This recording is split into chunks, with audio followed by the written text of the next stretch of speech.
Hey booktubers, I wanted to take a quick moment just to talk about an edition of Dracula that I recently got. It's an edition that's easy to come by. You could easily order it. I could have easily ordered it online.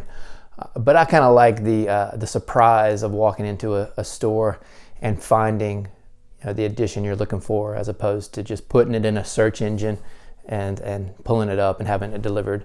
I know that's the easier way, but it is kind of fun and exciting when there's an edition you're not expecting, or the edition that's never been there before and then it pops up. And that was the case with this edition of Dracula. And I know Dracula is one of my favorite booktubers, Michael K. Vaughan's favorite novel. He has some wonderful things to say about Dracula. A great annotated edition that he's shown off before in one of his videos. And I read Dracula for the first time maybe not even a year ago. I felt I was naive and ignorant in believing that I had all of what Dracula was about inside my head, just because of how it's in the culture, how prevalent Dracula as an icon, horror icon is, and me being really into horror movies and vampire movies. And I felt like there wasn't anything new or interesting because everything had been built upon Dracula, so much literature and movies and so much media, that it was going to be a rehash of things that I'd already kind of grown up with. And that was not true at all. That was a really stupid, ignorant take to have, because I found Dracula to be riveting, more so than I would have ever imagined. I assumed I would like it, certainly to a degree, but to just have a page-turning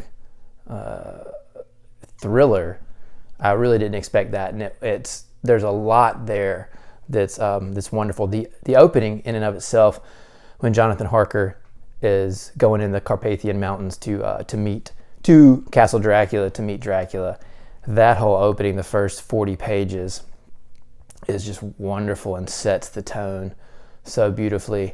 That in itself, just getting to the point where Dracula opens the door to the castle, could be its own contained story, certainly, and the anticipation and the contrast of the beauty of the landscape with the impending darkness as it takes over.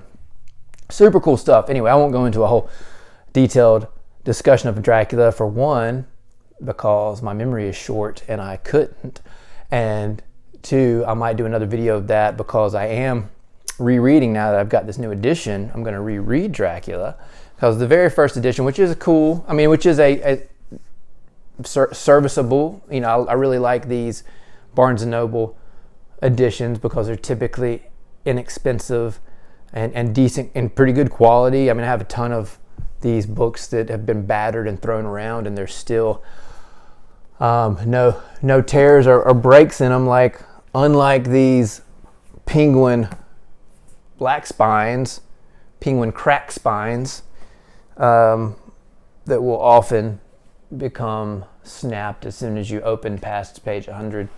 These hold up pretty well, and they have cool introductions and notes, and you can't go really wrong with the Barnes & Noble editions. I do think they do some good stuff.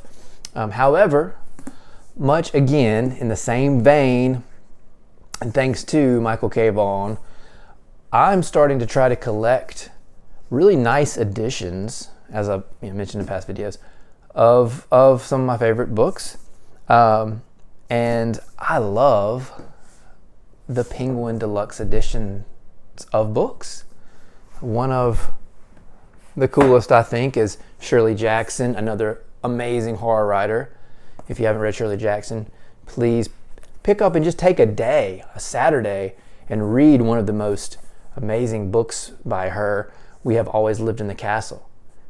The House on Haunted Hill, great haunted house book, great book. It's a little bit thicker than this one, and to me this is a better book, more interesting to me, and it's super short. It's not even 200 pages. It's not even 150 pages. And this is such a cool Penguin Deluxe edition. I'm supposed to always say French flaps when I talk about Penguin Deluxe Editions, the French flap. Anyway, that's a cool book. That's a great Penguin edition, Deluxe edition. And interestingly, Moby Dick being my favorite novel, I have a few editions of Moby Dick. Still have not got the Penguin Deluxe edition of Moby Dick, which is a very cool edition. But let me get on to the main course here.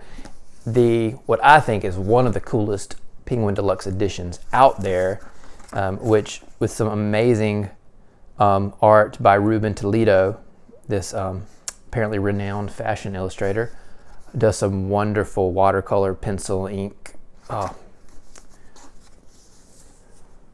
Dracula, Penguin Deluxe edition. How cool is that? Just the entire, I mean, I'd get rid of that. That would be nice if that were just a sticker. But it's truly, truly awesome. And glistening blood around the letters. The Dracula himself made up of black veins, and I mean, obviously they also could be bats in there. The vascularity of Dracula.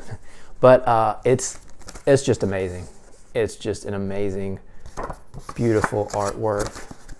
And I will never not love decollage, regardless. I've heard some people say people hate on the decollage. I mean, I love the whole feel of these deluxe editions.